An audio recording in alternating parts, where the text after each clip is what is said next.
Hello, I'm David Knox. Welcome to Knox First Tuesday number 160 support feature called Manage Media Misrepresentation. In this video, I'm going to refute or challenge 11 points made in a recent article. And perhaps this will help all of you in your conversation with clients. But you're going to need to be kinder and gentler than I'm going to be in this video because I'm still kind of upset about it. So here are the 11. Number one, they said, oh, the multi-billion-dollar stranglehold that the real estate agency had over everybody else is no longer there. Really, did we have a stranglehold? If we had that, we would have had all the listings at whatever fee we wanted. And when they say stranglehold, that's like saying, doctors will no longer have a stranglehold over the control of your health. I just thought that was stupid. Number two, they say, we expect commissions to fall due to negotiability and the ability to shop around. They were always negotiable. They've always been. And by the way, the reason people don't think they're negotiable is because if you come across a good agent, when he or she quotes the fee and says, I'm not going to come down, they use that as evidence of price fixing. No, you got a good agent. Competence does not equal coercion. Second of all, we know clients could always shop around. You know that because you have come up to me for years and years. I quote my fee and the seller says, well, we talked to this other company that charges 1% less, 2% less, 0.5% less. It proves that your clients were shopping around. That's what they do. So point two, wrong on the facts. Number three, they say no more X%, and they use the top line gross number that we would charge the seller before a split. So that number, two things. Number one, if it's split, you're right, the top number would only be perhaps half of that because half of it is the seller, half of the buyer. But the gross number is still the same. And by the way, this is important. You as realtors may still charge that total number and still agree to split. You can do that. So you may charge a fee that includes both sides. That didn't change. Number four, no more splitting commission. They're completely wrong on that. Yes, you may still split commission as much as you want. And in the lawsuit, it says specifically you can do that. What you cannot do is communicate that split on MLS. That was a change. Number five, they talked about a rule that made seller's agents set compensation for buyer's agent, that it's prohibited. It was never set. There was a field for it where you could put in whatever you were going to pay out to the buyer broker, but it was never set. It was only communicated. But I'll back off a little bit. The fact that the field was there carried some kind of implication to seller thinking, well, should we put more in there? So I'll accept that. But number six, they say overall cost should fall. I don't think so. Those of you who are dealing with multiple offers, what sets the cost? Buyers and sellers working together in an absolutely pure free market. They make an offer, the seller accepts or rejects, and they bid and they agree to a sale price. That's the cost. It's not like people are going to say, oh, the whole cost is going to come down because there's no commission in it or something. Our fee isn't the biggest cost. Now, it's a big one. I don't want to make that insignificant, but the cost is buying the home, paying the interest, property taxes, a whole lot of other costs in there. And I don't like the term cost because they're paying for value. It's not costing. We're earning our fee.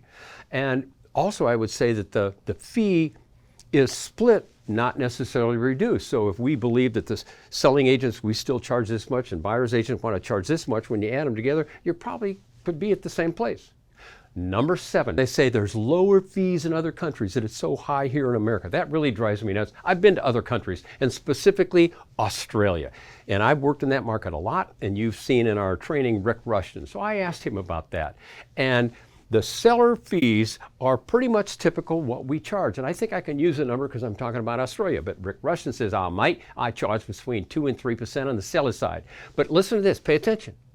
On top of the seller commission, they must pay VPA, vendor paid advertising. The sellers pay for all the advertising and the marketing and all the peripheral that sells it. They also pay for photography. If you add that all up, it's like 1% or more, depending on the value of the home.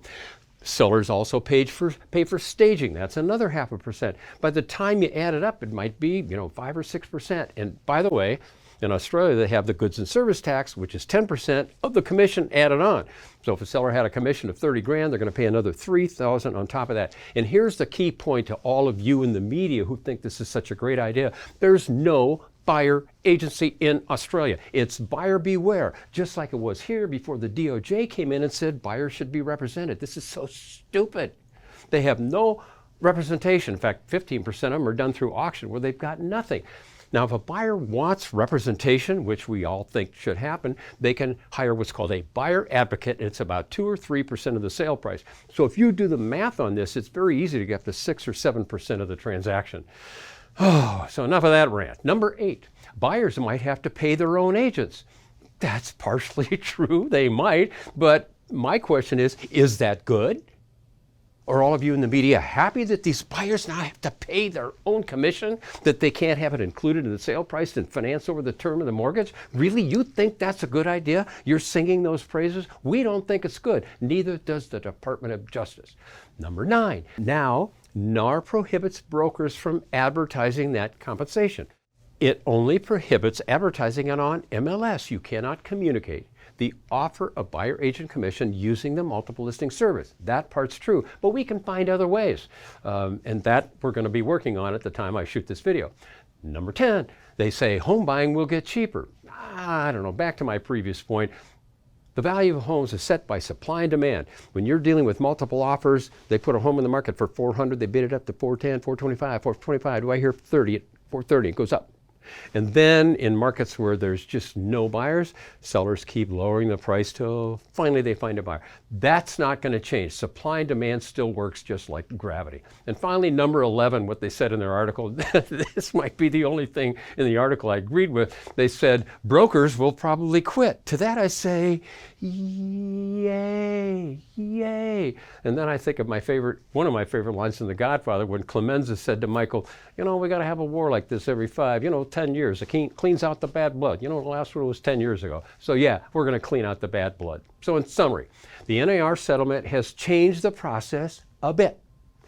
We need to be clear on commission negotiability, which we always have been. Could we do better? Certainly. We must be transparent on how we pay commission, how it's split, etc. But you know what? We still bring value to buyers and sellers, and we will still be paid for it. So I hope this video helps you get on with your day. Thanks for watching.